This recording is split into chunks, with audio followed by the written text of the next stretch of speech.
What's the most unfair thing that happened to you at school? Our principal required students to verbally thank every staff member who provided any service or lose privileges related to that service. At first it seemed easy enough, just say thanks and move on. But Principal Sanford monitored this religiously through staff reports. The janitor actually carried a clipboard where he'd mark down which students thanked him for mopping. The librarian would revoke computer access if you forgot to thank her for literally just sitting at her desk while you checked out your own books using the automated system. The worst was having to thank the security guard for searching our backpacks every morning. "Thank you for violating my privacy," we'd all say, before Sanford decided sarcasm didn't count. One kid forgot to thank him sincerely and couldn't enter the building for 3 days until his parents threatened to call the news. The security guard just stood there each morning, waiting for his mandatory gratitude like some kind of praise vampire. I'd gotten pretty good at the routine. Thank the bus driver, thank the security guard, thank the attendance lady for marking me present, thank the janitor for existing, thank the cafeteria ladies for slopping mystery meat onto my tray. It was degrading but manageable. I'd even trained myself to thank people in my sleep when the nurse took my temperature during a fever check. She actually woke me up to make sure I said it clearly enough for her records. My friend had lost bathroom privileges for a month after forgetting to thank the janitor during her period. She bled through her pants in algebra because she couldn't access the bathroom, and the school's response was that she should have been more grateful. Another kid lost library access during finals week and failed his research paper. The principal called it a life lesson in appreciation. I woke up with strep throat one Monday morning, the kind where your throat feels like you've been gargling broken glass. My mom wanted to keep me home, but I had a chemistry final I couldn't miss. She gave me antibiotics and sent me with a note explaining I'd lost my voice completely. I could only communicate through gestures and wheezing. I managed to croak out a barely audible thanks to the bus driver and security guard, sounding like a dying frog. They accepted it, probably out of pity. The attendance lady let me just wave, but when I got to lunch, holding my tray out for food, I opened my mouth and nothing came out, not even a whisper. The cafeteria lady, Mrs. Turner, stood there with her ladle suspended over my tray, waiting. I pointed to my throat. I showed her my doctor's note. I mouthed thank you, as dramatically as possible. I even did a little bow of gratitude. Nothing worked. She pulled the tray away and pointed to the sign, "Verbal thanks required." I wrote thank you on my hand and showed her. She shook her head. I tried to make any sound at all, but my throat was so swollen that only air came out. The security guard came over and escorted me out of the cafeteria, saying I was refusing to comply with gratitude requirements. I spent the rest of the week buying bags of chips from the vending machine with my last $10, but by Thursday, even those were gone. I couldn't bring lunch from home because we didn't have any food at home. That's why I needed the free lunch program. By Friday, I was so lightheaded from not eating that I could barely see straight. During my chemistry final, the room started spinning. The periodic table on the wall looked like it was melting. I remember thinking the multiple choice bubbles were dancing around the page, and then I hit the floor face first, breaking my nose on the way down. Blood everywhere, complete chaos, and the school nurse yelling at everyone to give me space. I woke up in the hospital with an IV in my arm, and my mom crying beside the bed. The doctor said I'd passed out from malnutrition combined with dehydration, and that I was lucky I didn't crack my skull when I fell. My nose was broken and I had a concussion from hitting the floor. My mom had already called a lawyer about suing the school for denying me food access. Principal Sanford showed up in my hospital room with a clipboard and that same fake sympathetic face they all did. "I understand you've had a medical incident," he said, "but I need to inform you that you failed to thank Nurse Stevens when she administered first aid after your fall. That's automatic suspension from health services at school." He actually pulled out another form. "Also, you'll need to thank the janitor for cleaning up your blood, or you'll lose building access privileges when you return." My mom stood up so fast her chair fell over. "Are you seriously here to punish my hospitalized child for not thanking people while unconscious?" "The rule exists to teach gratitude," Principal Sanford said, still holding his clipboard. "No exceptions, even for medical emergencies. Speaking of which," he turned to me, "you'll need to thank me for this visit or lose administrative access, meaning you can't appeal any of these decisions." I stared at Principal Sanford standing there with his clipboard while my broken nose throbbed and the room spun slightly from the concussion. Something inside me cracked like ice breaking on a frozen pond. My mom's hand grabbed mine so hard I felt her nails dig into my skin. I tried to push myself up in the hospital bed, but the pain meds made everything feel like I was moving through thick syrup. The IV tube pulled tight against my arm. Sanford just stood there waiting with his pen ready. Mom shot up from her chair and pointed at the door. She told him to get out right now or she'd call security herself. Her voice shook with rage. Sanford started saying something about school policy being clear, but Mom was already hitting the red nurse call button over and over. She yelled for someone to remove this man from her child's room immediately. 2 nurses rushed in looking confused. Mom pointed at Sanford and said he was harassing her injured child. The nurses looked at each other and then at Sanford's clipboard. One nurse stepped between him and my bed, while the other called hospital security. Sanford kept trying to explain about the gratitude requirements, but the nurses weren't having it. A security guard showed up within minutes and escorted Sanford out while he protested about needing my verbal thanks. The door closed behind them, and Mom's whole body was shaking. She pulled out her phone with trembling fingers and scrolled through her contacts. She called her friend who worked as a paralegal at a law firm downtown. I could hear her explaining everything in a rush of words about the school denying me food, and Sanford showing up here demanding thanks while I had a concussion. Her friend said she'd get someone there as soon as possible. Mom hung up and sat back down beside me. She held my hand, and we just waited. About 2 hours later, a man in a dark suit knocked on the door. He introduced himself as Mr. Terrell from the law firm. He pulled up a chair and asked me to tell him everything from the beginning. I explained about the gratitude policy and how the janitor had a clipboard. I told him about kids losing bathroom access and my friend bleeding through her pants. He wrote everything down in a yellow legal pad. I described having strep throat and losing my voice completely. He asked for the doctor's note I'd carried to the school. Mom found it in my backpack, which the ambulance crew had brought. I explained how Mrs. Turner refused to give me food even though I couldn't speak. Mr. Terrell's face got darker as I talked. I told him about surviving on vending machine chips until my money ran out. He asked why I didn't bring food from home. I felt embarrassed embarrassed, explaining we didn't have food at home and relied on the free lunch program. He wrote that down and underlined it twice. I described getting dizzy during the chemistry final and hitting the floor face first. Mr. Terrell took out his phone and photographed my broken nose and the bruises on my face. He photographed the IV in my arm and the hospital bracelet. He asked the nurse for copies of my medical chart. She said she'd need authorization, but he pulled out some legal forms he'd already prepared. While we waited for the medical records, he explained that denying food to a student violated federal law. He said the Americans with Disabilities Act protected students with medical conditions. He explained that schools receiving federal funding couldn't deny basic services like food. He said what happened to me was both illegal and could be considered child endangerment. The next morning, I woke up to voices in my room. 3 kids from my school were there with their parents. Mom explained that she'd posted about what happened on social media, and these families wanted to help. The first girl looked familiar from my English class. She told Mr. Terrell that she'd been denied bathroom access for a whole week after forgetting to thank the janitor. She said she'd begged to use the bathroom during math class, but the teacher said she didn't have privileges. She wet herself in front of everyone. Her mom had the incident report from that day. A boy I recognized from band told us he'd passed out in the hallway after losing cafeteria access. He said he'd thanked Mrs. Turner, but she claimed he mumbled it too quietly. His dad showed Mr. Terrell the emergency room records from when he collapsed. The boy had needed IV fluids just like me. His parents had complained to the school board, but nothing changed. The third student was a sophomore who'd lost library access during research paper season. She failed 2 classes because she couldn't access the computers or books. Her dad was a veteran who said he'd never seen anything like this even in military school. Mr. Terrell took notes on everything and collected copies of all their documentation. Principal Sanford showing up at a hospital room with a clipboard while a kid has a broken nose and concussion. That's like bringing a parking ticket to someone's funeral. Read the room, buddy. He spread the papers across the rolling table beside my bed. He said we had enough evidence for a federal lawsuit and complaints to multiple agencies. He started taking pictures of all the documents with his phone. He explained he'd file with the state education department and the Office for Civil Rights. Mom asked what we should do about telling people. Mr. Terrell said we could share our story, but to be careful about specific legal claims. Mom pulled out her phone and opened the town Facebook group. She typed for several minutes about what had happened to me. Within an hour, her post had over 200 reactions and dozens of comments. Parents started sharing their own kids' experiences with the gratitude policy. One mom said her daughter developed anxiety about speaking after being punished repeatedly. Another parent posted a photo of their son's bloody nose from when he fainted after being denied breakfast. The stories kept coming. Kids forced to thank the security guard for confiscating their phones. Students losing computer lab access during standardized testing week. A diabetic student denied access to the nurse's office for glucose monitoring. My phone started buzzing with messages from classmates. Some sent photos of the janitor's clipboard with student names. Others had secretly recorded staff members enforcing the policy. One kid had audio of Sanford explaining that students who didn't show proper gratitude were basically stealing from taxpayers. Mr. Terrell asked for copies of everything. That afternoon, Mom's phone rang with an unknown number. It was a reporter from the local news station. She'd seen the Facebook posts and wanted to interview us. Mom looked at Mr. Terrell, who shook his head slightly. He said we should wait until he filed the formal complaints first, but he said we could provide copies of the medical reports showing my injuries. The reporter said she'd already contacted 3 other families who wanted to go on record. She was planning a segment for the evening news. Over the next 2 days, more families reached out. Mr. Terrell set up a conference room at his firm to meet with everyone. 17 families showed up with documentation of their kids being denied services. The evidence filled 3 boxes. Some parents cried while telling their stories. Others were just angry. One dad was a cop who said if anyone else denied food to kids, they'd be arrested. On my 3rd day in the hospital, the doctor came in with discharge papers. He examined my nose, which was still swollen and purple. He checked my eyes with a light for signs of concussion problems. He said I was lucky the damage wasn't worse. He wrote a detailed report stating that malnutrition and dehydration directly caused my collapse. He noted that denying food access to a student with a medical condition showed negligence. He said my injuries were preventable if I'd been allowed to eat. The nurse gave Mom a folder with treatment instructions. I needed to rest for at least a week and avoid any activities that could worsen the concussion. I had to take antibiotics for the strep throat and pain medication for my nose. They scheduled a follow-up appointment to check if my nose was healing straight. Mom drove me home super carefully, avoiding every pothole like my head might explode if we hit one. When we got to our apartment, I had 17 messages on my phone, and Mom had over 40 on hers. Kids from the school had been texting all weekend asking if I was okay and wanting to share their own stories about the gratitude policy. One girl sent me a video she'd secretly recorded of the janitor marking his clipboard when she forgot to thank him for cleaning up a spill she didn't even make. Another kid had audio of Mrs. Turner telling him he couldn't eat unless he thanked her louder, even though the whole cafeteria could already hear him. By that evening, we had messages from 20 different students, some with recordings, others with photos of denial forms they'd gotten for not being grateful enough. Mr. Terrell came by the next morning with a stack of legal papers and spent 3 hours going through everything with us. He said we had enough evidence for an emergency injunction to stop the policy immediately while the case went forward. He filed it that afternoon, and the judge scheduled a hearing for the following week, which meant the school district would get official notice by tomorrow. Mom made me soup while I sorted through all the messages and evidence on my laptop, though I had to take breaks every 20 minutes because the screen made my head hurt from the concussion. Sure enough, 2 days later, Principal Sanford sent an email blast to every parent in the district defending the gratitude policy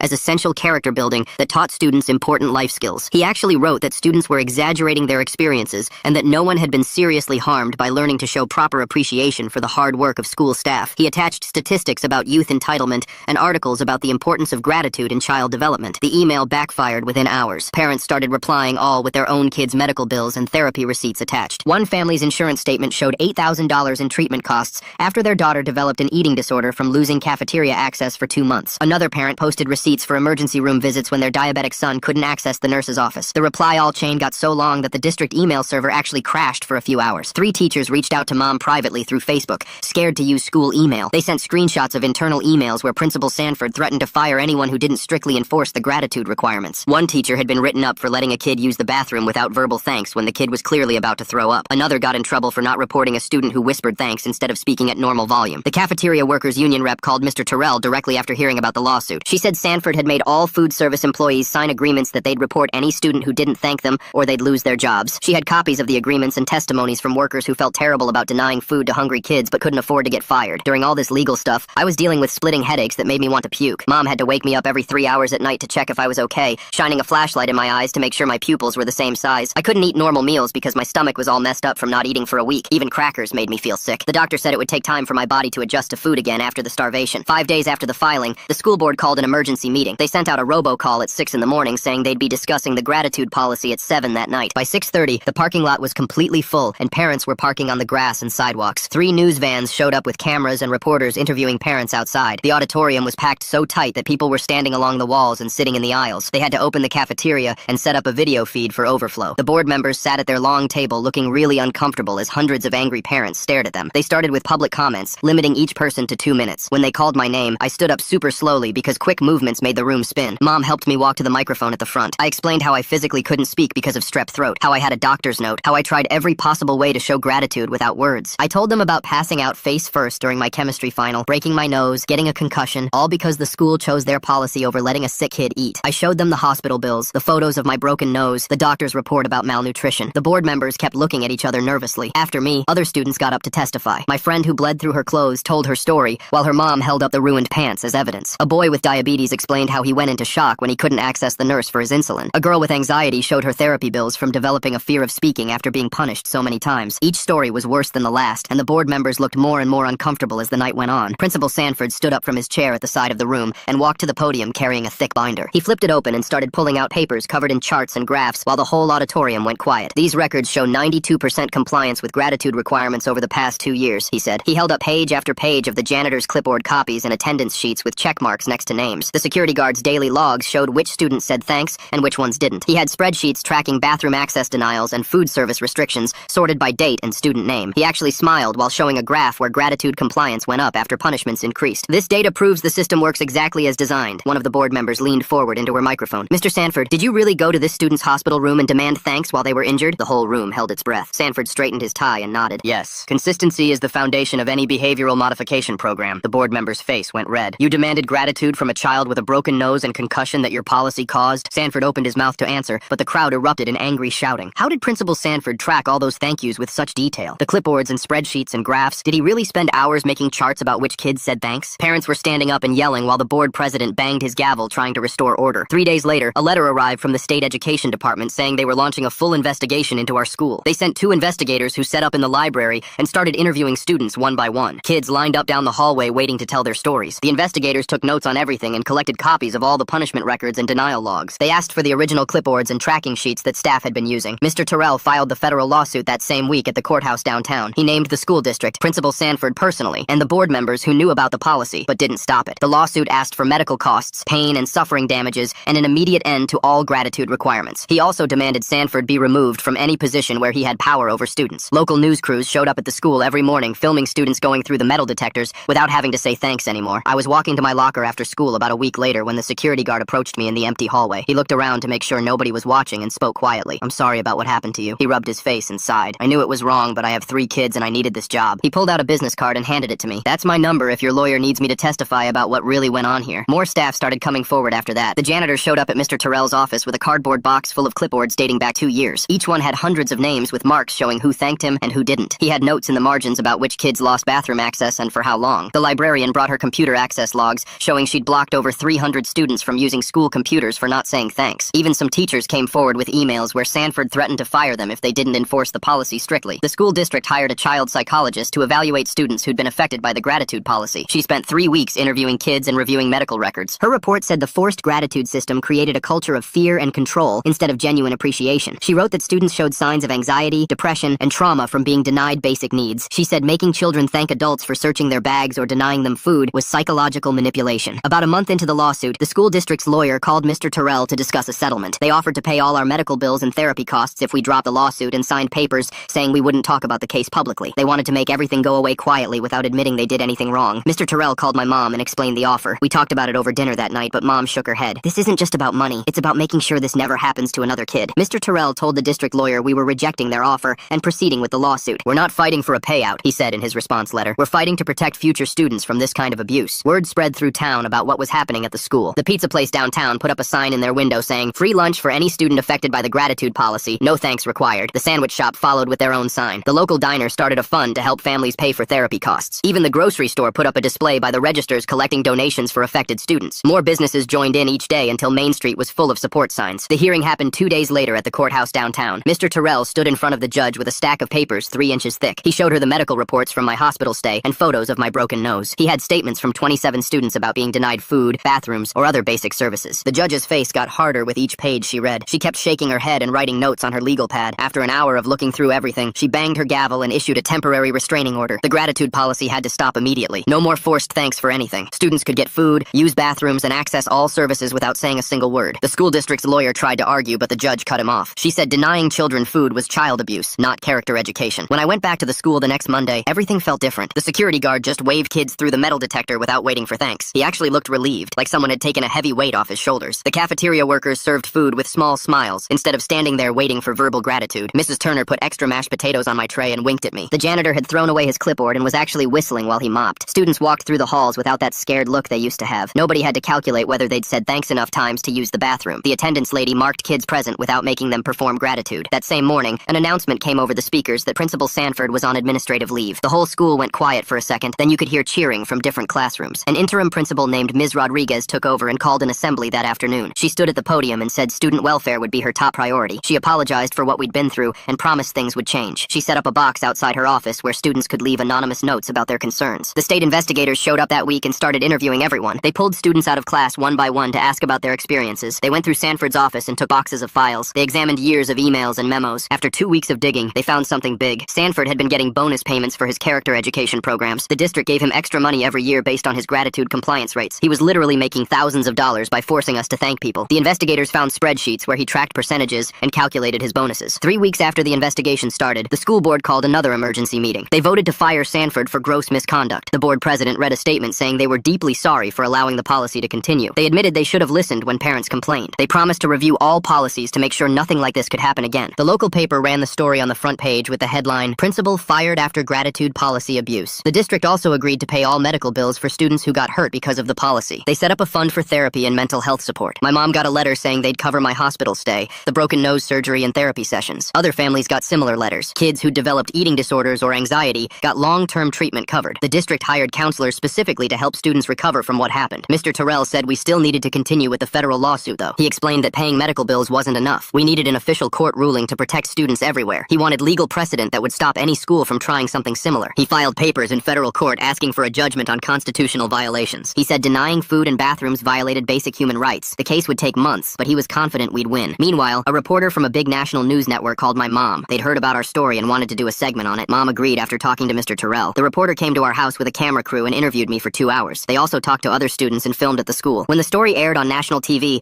my phone started buzzing non-stop. I got messages from kids all over the country who dealt with similar stuff at their schools. One girl in Texas said her principal made students do push-ups to earn lunch. A boy in Ohio said his school charged bathroom tokens that cost $1 each. Kids from everywhere shared stories about adults using power to control them. The messages kept coming for days. Education reform groups started reaching out to Mr. Terrell. 3 big organizations offered to help with our case. They had lawyers who specialized in student rights and experts who studied school discipline. One group sent us research showing that forced gratitude actually makes kids less grateful in real life. Another group had psychologists who could testify about the damage these policies cause. They all wanted to use our case to protect students nationwide. During all this, I was still recovering from what happened. The concussion headaches finally started to fade after a few weeks. I could eat regular meals again without feeling sick, but I still got anxious at lunchtime. My therapist said it was normal after being denied food for so long. She taught me breathing exercises to use when I felt panicked about eating. Mom made sure I had snacks in my backpack so I'd never worry about going hungry again. The broken nose healed, but left a small bump that the doctor said was permanent. Principal Sanford getting bonus money for making kids say thanks is like finding out the tooth fairy charges interest. Suddenly, the whole magical system seems a lot less friendly. Some days I still felt dizzy from the concussion effects. At the federal courthouse 3 months later, I sat between my mom and Mr. Terrell watching the judge shuffle through a stack of papers thicker than my chemistry textbook. The courtroom was packed with families from our school, reporters filling the back rows, and Principal Sanford sitting at the defendant's table looking smaller than I'd ever seen him. The judge cleared his throat and started reading his decision, saying the school district had violated students' constitutional rights to equal protection under the law. He said denying basic services like food and bathroom access for any reason was unconstitutional, and his ruling would set legal precedent to protect students nationwide. Principal Sanford's lawyer kept objecting, but the judge shut him down every time. The ruling was final and binding, making it illegal for any school in America to deny students food, water, bathrooms, or medical care as punishment. Mr. Terrell squeezed my shoulder as the judge kept reading, listing all the ways the gratitude policy had violated federal law. 2 weeks after the ruling, we got the settlement paperwork in the mail showing $30,000 for my medical costs, therapy, and pain and suffering. Other families got their own settlements based on what their kids went through, with the girl who bled through her pants getting $25,000 and the boy who failed his research paper getting $15,000 for academic damages. The district had to pay out over $500,000 total to affected students. The school board called an emergency meeting to implement the court-ordered changes, and they invited students and parents to help write new policies. We spent 6 hours in the conference room going through every single rule to make sure nothing like the gratitude policy could happen again. They wrote it into official district policy that all students would have unconditional access to food, bathrooms, water fountains, and medical care, regardless of behavior or compliance with any other rules. The new policies specifically banned withholding any basic service as punishment or requiring any specific expression to receive services. We also worked on a student rights handbook that spelled out exactly what schools could and couldn't do. The handbook said students had the right to food even if they couldn't pay, the right to use bathrooms without asking permission during emergencies, and the right to medical care without conditions. It listed phone numbers students could call if their rights were violated, including legal aid services and the state education department's complaint line. The school board voted unanimously to adopt the handbook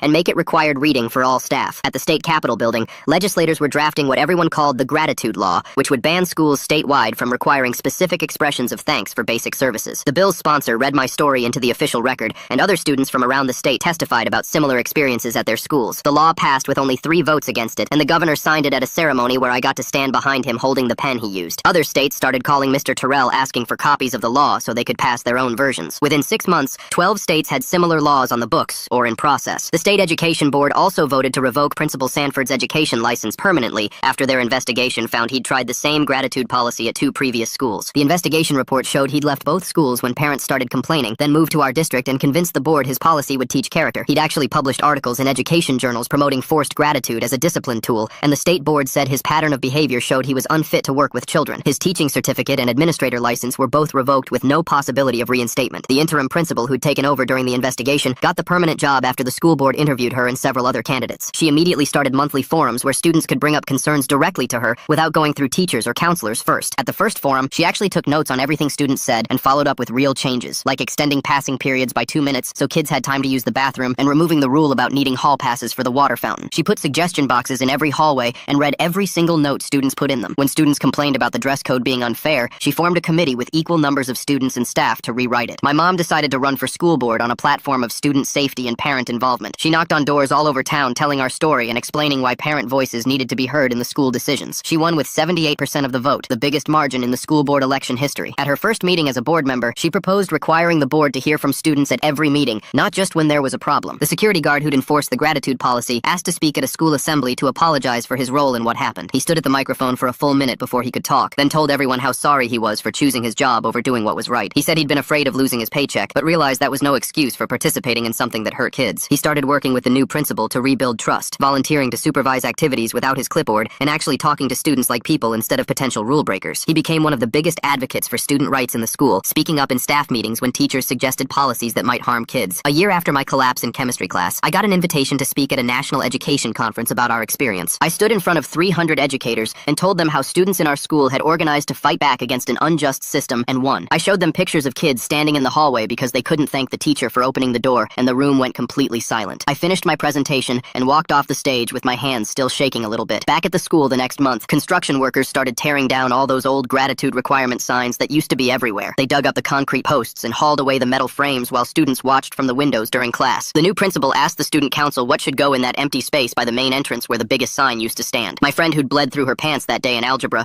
raised her hand and suggested a garden where students could actually sit and talk without being monitored. The principal approved it right away and even let students help design it. We planted flowers and put in benches and this little fountain that made a nice sound when you walked by. Kids started eating lunch there when the weather was good, and nobody had to thank anybody for the privilege of sitting on a bench. That same friend ran for student body president the next year and won by a huge margin. She made these new rules that guaranteed every student could use the bathroom whenever they needed to and could get water without asking permission. She set up a system where students could report report problems anonymously, and the administration actually had to respond within 3 days. The cafeteria workers seemed happier too, without having to act like gratitude police all the time. Mrs. Turner started smiling at kids when she served food, and would sometimes give extra portions without anyone having to beg or perform thanks. She told me once that she actually liked her job, now that she could just focus on feeding hungry kids instead of enforcing stupid rules. Senior year came faster than I expected, even with all the time I'd missed during the legal stuff. My grades stayed strong because teachers let me make up work and take tests when I could. When college application time came around, I wrote my main essay about that day in the hospital when I refused to thank Principal Sanford. The guidance counselor said it was risky to write about confronting authority, but I sent it anyway. 3 months later, I got an acceptance letter from my dream school with a full scholarship attached. They said my essay showed exactly the kind of student they wanted, someone who'd stand up for what's right even when it's hard. At graduation, I was picked to give one of the student speeches. I stood at that same podium where Principal Sanford used to lecture us about gratitude and talked about the difference between real appreciation and forced compliance. I thanked my mom for fighting for me, Mr. Terrell for taking our case, the security guard for eventually doing the right thing, and all the students who'd stood up together. Nobody made me say any of it, which is why I actually meant every word. The school district created this annual award for student advocacy and named it after all of us who'd fought the gratitude policy. The first person to get it was the girl who'd shared her story at the hospital about wetting herself in class. She'd started a support group for students dealing with anxiety from the whole thing and helped dozens of kids. My mom and I spent the summer after graduation writing down everything that had happened from the beginning. A publisher picked it up, and now it's used in education programs to teach future teachers and administrators about student rights. The judge using words like unconstitutional makes me wonder what specific laws protect students from policies like this. Does denying bathroom access actually violate the Constitution itself? Or are there other laws involved too? The way everything changed so fast is really interesting. We donate all the money from the book to the student rights organization we helped create with Mr. Terrell. 3 years have passed since then, and I'm sitting in my law school library studying for my education law exam. I picked this field specifically because of what happened to us. Sometimes I think about that day I collapsed in chemistry class with my face hitting the floor and breaking my nose. That moment changed everything. Not just for me, but for thousands of students who now have real protection from administrators who think they can control kids through punishment and forced gratitude. Principal Sanford can never work in education again, and there are laws in multiple states now that specifically prevent schools from denying basic services for any reason. When new students at my law school ask why I chose education law, I tell them this whole story and watch their faces change from confused to angry to determined. That's how I know we really did make a difference, because people still care and still want to fight for what's right. Well, folks, that's story time wrapped up. Appreciate you letting me throw in my 2 cents along the way. If you made it to the end, drop a comment. I love reading all your comments.